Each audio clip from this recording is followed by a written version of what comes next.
What is going on, guys? DBG here. In this video, I'm going to be talking about what I genuinely think is something I called the very start of the year, and it's actually one of my most disliked videos of all time. As in likes to dislike ratio, it's actually the lowest in terms of ratio over the last 3 years. And it was at the start of the year, me basically saying exactly what happened was going to happen. And it's the worst new feature in NBA 2k20 MyTEAM. And I'm going to explain why it's been the worst new feature. And even if it was implemented correctly, why, even if they didn't do what they did in terms of releasing cards, it was still going to be a terrible feature. And it's position locks. So we all know all of the problems which have come from position locks.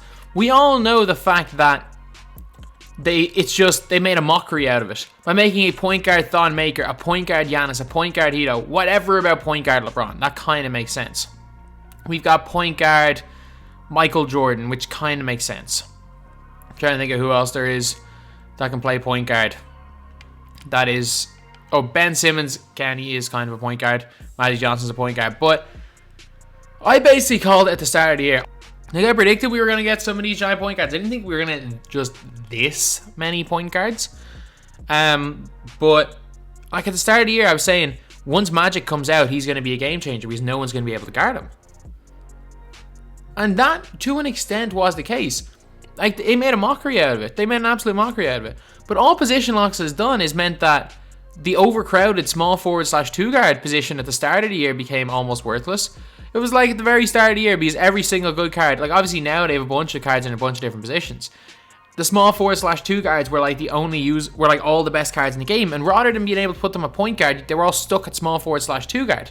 Like, position locks has made so many players worthless. I don't think position locks has made any player usable, but I think it has made a bunch of players worthless. For example, you want to know who'd be a fantastic card if he could play point guard? If you could play, where is he? Is he in 95? Katino Mobley at point guard. He would be insane. But you know what? You can't, and he's just straight up too small to run to two. Ray Allen Opal at point guard would be very, very good. But again, he's unused. Well, he's not unusable. He's not very good at the two either because he's just too small. I'm trying to think of who else would be really, really effective. A few others, but it's not the biggest deal with a lot of them. If you had Tracy McGrady playing point, that would be absolutely insane. But obviously, he can't play the point. There's a bunch of cards that are the power forward position, and they're really struggling. Like when you go to the diamonds, cards like Gerald Wallace, 6'7". Honestly, Gerald Wallace, if you have him, like if this is in other years, he would be a really great two guard because he's not really tall. He's definitely not tall enough to play the 4, and he's kind of small playing at the 3. However, this is NBA 2K20, so there's position lock, so he can't play the position he'd be best at. You've got, trying to think who else there is. There's Paul Pierce, Paul George, who can only play power forward. I don't even think I have a Paul Pierce. Paul George, who can't play his actual position. Paul George can't play his actual position, but he can play a position he doesn't play completely in power forward. That's the same with Dennis Rodman. As much as it's kind of a novelty, the out of position packs, but like, really, Dennis Rodman, at least we want to play him at the 2. I don't play at the 4. Glitch Ben Wallace can't play at the 5, which is his actual position. I understand giving him a better secondary position, making him better in game, but like, he can't play his actual position. It's become they've made a mockery out of it. So it's worthless. It is pointless. And not only, like, they made a mockery out of it early. Like, it's not like these cards weren't happening all year. It's not like they didn't release tall point guards all year. Yeah, from All-Star break on, they just made a complete mockery out of it. But it's not like the tall automatically meant better this year either. Because the funny thing was that coming up to 250k, like when we were there in January, we had Tony Parker, who was probably the best point guard in the game. Like, we had Tony Parker. We had a lot of good point guards. We had Tony Parker, who could straight up cook people because of his base. He was really, really good when he first came out. We also had the likes of John Stockton. And this is the year of the little guy. The way the game is built, it is built for the little guys to be effective. We don't need position locks to make people use point guards. Position locks, no position locks. I'm running big guys right now for the sole reason that the servers are cruised right now in Europe and you physically can't shoot the ball. That's why I'm running with this team. I got 3 guys on my team that will just run at the basket, and if I'm stuck, I've got 2 guys to just post hook people to oblivion. And off the bench, I've got 3 runners, 2 guys for post hooks, and Glenn Rice, because let's be real, even though I'm not going to be shooting with him, what better option do I have? Dr. J actually is probably a better option than Glenn Rice, to be honest. But I kind of want to keep Dean Wade in the team. And if servers aren't any, like if servers get good, I don't even run with Hito. I play the base 8 bros. I play the base 8 bros as my backup backcourt. Like, this has been a 3-point hunting year. You can get away with little guys. I've seen guys like Definitive and Splash Edition running competitive settings with Iverson and Curry at the 1 and 2. Like these, like, if you know what you're doing, that it's the year of the little guy. It has never been easier. It has never been easier to have success with little guys in this game because their releases are faster. 2K actually did a job of making the little guys usable this year, but yet they have this stupid mechanic. That even though the little guys are fine, the little guys we've been playing anyway, that means that certain players are borderline worthless. Like, for example, I'm trying to think who's worthless. It's not even playing down positions. It's some people that can play at the 2/ or the 3/4 when they should be able to play at the 2. Some people that can play at the 5/4 when they really should be able to play at the 3. Like, they're the type of things that I'm talking about being useless. I couldn't care less about the point guards. They've already ruined the point guards. But it's those type of players that should be able to play down in position, and they're just too small to be effective. The Mel Daniels of the world that could be unbelievable small forwards, but 2K made them power forwards. And then there's the opposite situation where there's a Rudy LaRusso card that's okay, but is only good because he's a mismatch. You've got Danny Manning, who's really only good because he's a mismatch problem as well. It's just, it's made the game unnecessarily complicated for no reason. Like in previous years, if I came up against Giannis, a point guard, like if I was on a budget and I came up against this team, and I was using, let's just say my B team, like fair enough, I've got Bonga. Let's just say Bonga and Reggie Theus didn't exist. Because if you're using a budget team, you better have Bonga and Reggie Theus in your squad. Otherwise, you are screwed if you come up against a squad like this on the defensive end. If you know what you're doing, you can just dance around screens. You can use little guys. So if you are very skilled, you can 100% use a Wade or a Curry or something. But like, what I would have done in other years, which you can't do now, is, you know what? Fight fire with fire. Let me throw Darius Miles a point guard. Let me throw Jonathan Isaac a point guard to match up with Giannis. You could fight fire with fire. Yeah. The result might be that everybody gets burned, but you know what? It's a hell of a lot better than just feeling like you're outclassed. Like, yeah, this team is cheesy, but you know what? No one can shoot right now in Europe, and cheese wins. Cheese wins. And also, this is going to end with something that not a lot of people have talked about. How many of the game's glitches have been caused by position locks? It is very, very blatant that what's happening right now in Unlimited is being caused by position locks. It is very blatant that the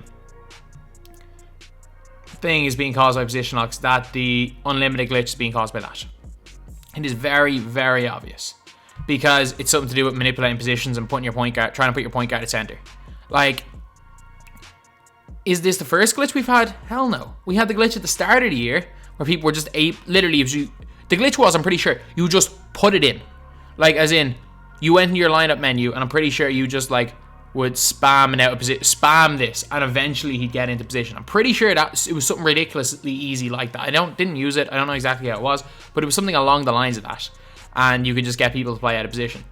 So then, people were finding a way that they could just go and you make their bench lineup. And because people have dual positions, they could switch their bench lineup. So 2K took the lineup screen out of the game, and they put the lineup screen back in. Then you couldn't change people before the games. Like, it was really, really weird. But the funny thing is that the lineup, it's not even live screen glitch because you can't do it in play now. I tried to glitch someone in play now, you can't. So it's so obviously being caused by position locks. So we've got a system that, I'm going to say this right now, if position locks was implemented the way everyone wanted it to be implemented, in an ideal situation where 2K don't care about money, but let's be real, it was never, ever going to be implemented like this. Ever. No matter what they say, it was never going to be implemented like this. In an ideal scenario, we'd have everyone using everybody at every position, point guards at point guards, etc. But at the same time, that means that, for example, Magic Johnson becomes a demi. Magic Johnson becomes, and Reggie Theus become the 2 best guys in the game, and then the eventual Ben Simmons point guard.